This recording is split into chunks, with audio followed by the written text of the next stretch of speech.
Dois, três. Olá, galerinha, tudo bem com vocês?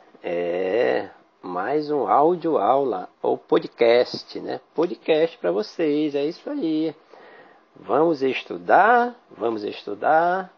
O Enem está por chegar, galera. Foco. Hoje nós vamos falar sobre o sistema digestório, né? Que o nome correto, na verdade, é sistema digestório. E não digestivo, como muitos falam.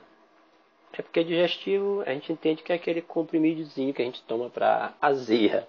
É o digestivo. Mas assim, nós vamos fazer esse podcast, esta audioaula sobre o sistema digestório, fazendo analogias, comparações, contextualizando, porque na verdade o Enem quer isso. O Enem não quer que você seja conteudista. É que você saiba interpretar, comparar, né? Para poder chegar à resposta da questão. Que você seja realmente um leitor, que você entenda o que você está lendo, compare, faça analogias, que você realmente tenha retido o conhecimento e não simplesmente decorado aquele conteúdo para uma prova, certo?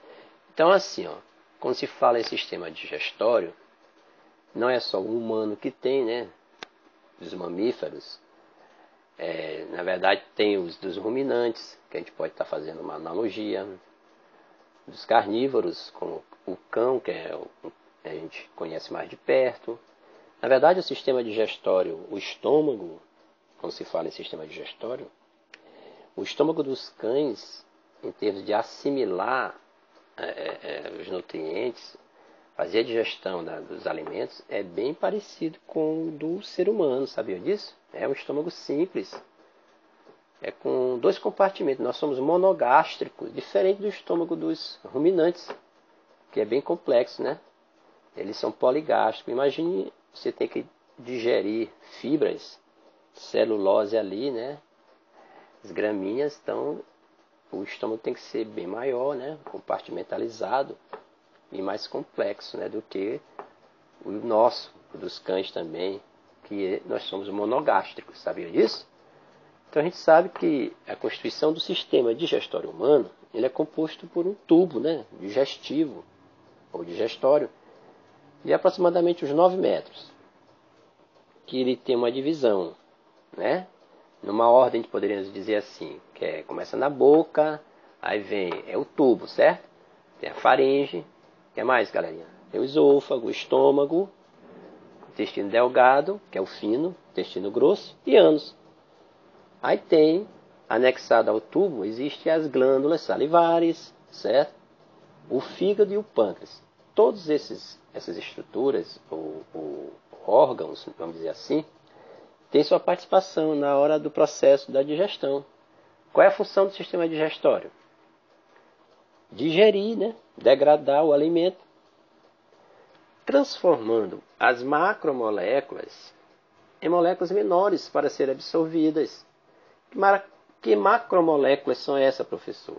Bom, tem as proteínas, lipídios, os polissacarídeos, que eu falei há pouco da celulose, lá dos ruminantes, polissacarídeos, mas também tem o amido, né, dos vegetais, o glicogênio, também é polissacarídeo na questão dos seres humanos. E os disacarídeos. Então essas macromoléculas, elas são transformadas em moléculas menores, como os aminoácidos, ácidos graxos, glicerol, monossacarídeos, para poderem ser absorvidas. Aonde?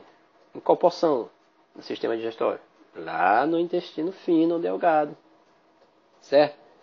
Então, tem toda uma estrutura sequencial, vamos dizer assim, para que ocorra a digestão. Certo? Olha,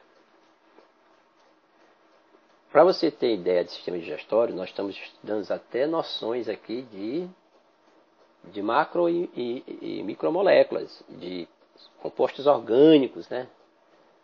Nós falamos de carboidratos, proteínas, então é uma escadinha.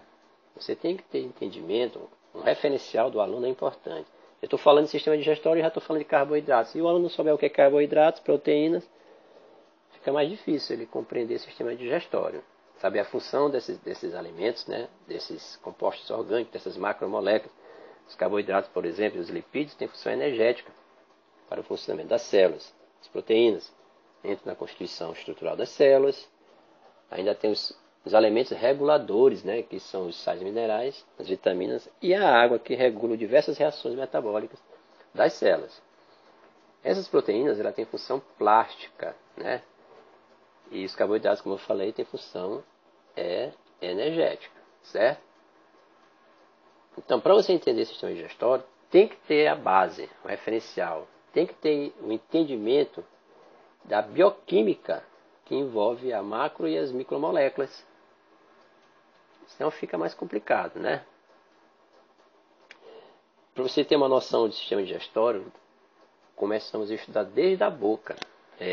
Quando você vai estudar os tipos de dentes, porque a mastigação não está envolvida no processo da digestão, então você tem que ter um entendimento de dentes também, tipos de dentes que é presente nas arcadas dentárias dos animais, do ser humano também. Dentição permanente, por exemplo. Nós temos lá os incisivos, que servem para quê? Para cortar o alimento. Tem os caninos, que perfuram. E os dentes pré e molares. Tem os pré-molares e os molares, que são para triturar, né, no processo de mastigação. Porque sabe que um dente, na verdade, ele tem o esmalte, né? Se a gente for estudar dente mesmo, o esmalte, aquela parte dura, né, calcária, que recobre a coroa. Lembra ainda? Dentina, que é a camada de tecido conjuntivo. A dentina é a camada de tecido conjuntivo, onde passa o sangue, gente. E a polpa, que é a camada rica em vasos sanguíneos também, e é onde dói. A polpa, onde tem as terminações nervosas. Tem que ter entendimento de tudo isso aí. O que é dente incisivo, o que é canino, pré-molar, molar. Quando você vai estudar o sistema digestório a fundo, tem que começar desde a boca. Aí tem as glândulas ainda. Existem, por exemplo, 3 pares de glândulas salivares. Você sabia disso? Que estão conectados à boca. Por tubos bem fininhos. Certo? Tem as sublinguais, tem as submandibulares e as parótidas. Ok? Tem as glândulas salivares. Gente, porque lá que está a presença de quem? Das determinadas enzimas que vão agir em determinados alimentos. O sistema digestório é complexo. As enzimas, elas atuam em determinados tipos de alimentos, que a gente chama de o substrato. As enzimas não atuam no substrato, que vocês aprenderam, aquele complexo de chave-fechadura. Então, a enzima, ela só vai agir em determinado substrato, certo?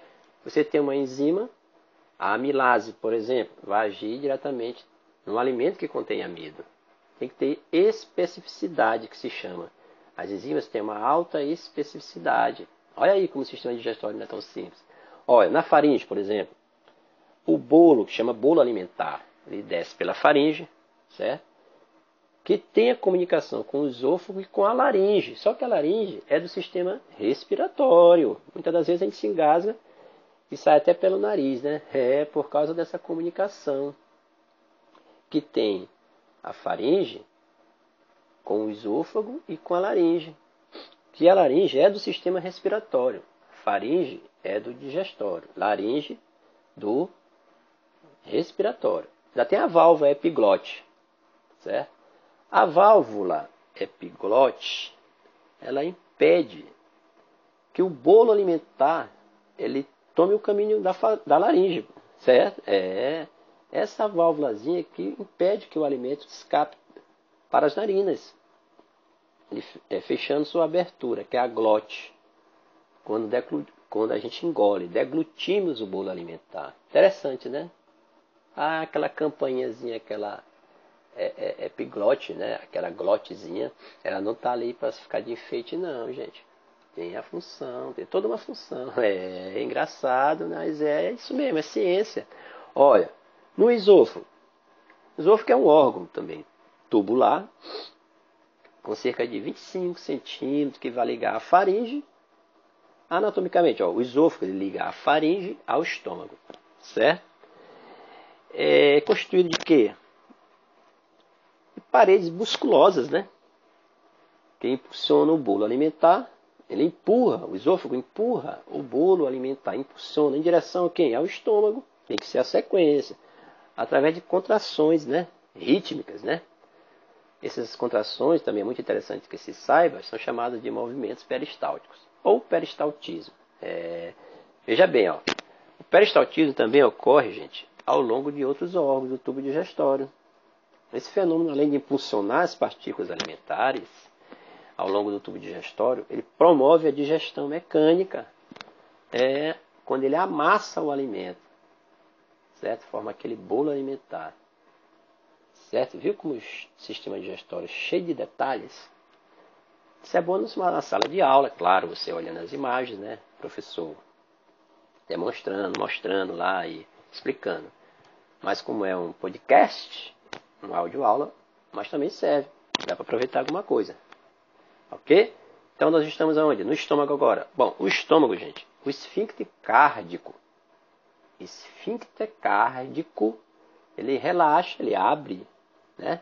E o bolo alimentar penetra na cavidade interna do estômago, que é cheia de glândulas, né? De células glandulares que produzem um determinado suco gástrico falado. Suco gástrico, gente, é uma solução rica em enzimas digestivas, tipo a renina e a pepsina. Enzimas digestivas, a renina e a pepsina. E também o famoso ácido clorídrico, o HCl, que mata os micro-organismos. Olha, infeliz da gente se não fosse o HCl. Mata os micro-organismos, né? Ácido clorídrico, vem de cloro, olha lá, germicida. Mata os micro-organismos. É ácido, né? O ácido clorídrico, já está dizendo, o pH dele é apropriado para a digestão. É o pH ideal para a digestão, certo? Ácido clorídrico. Agora, vejam bem, eu costumo falar em sala de aula, quem gosta de mascar chiclete. Quando você está mascando chiclete, você está incentivando o estômago a produzir esse ácido clorídrico. Porque o estômago entende, certo? Que vem aí uma feijoada, tá se preparando, porque você está salivando. Liga as coisas.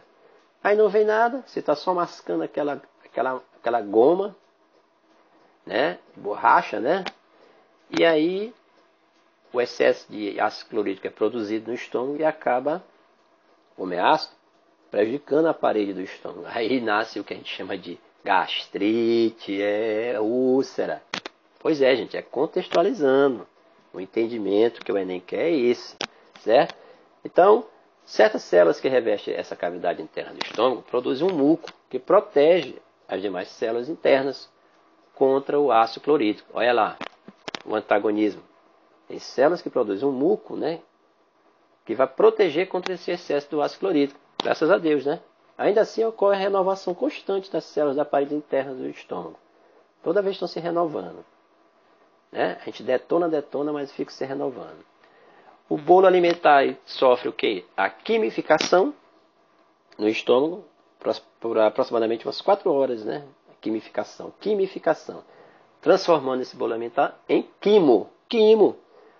Quando o esfíncter pilórico, olha lá a abertura do estômago lá, o esfíncter pilórico relaxa, o quimo, em pequenas porções, é enviado aonde agora?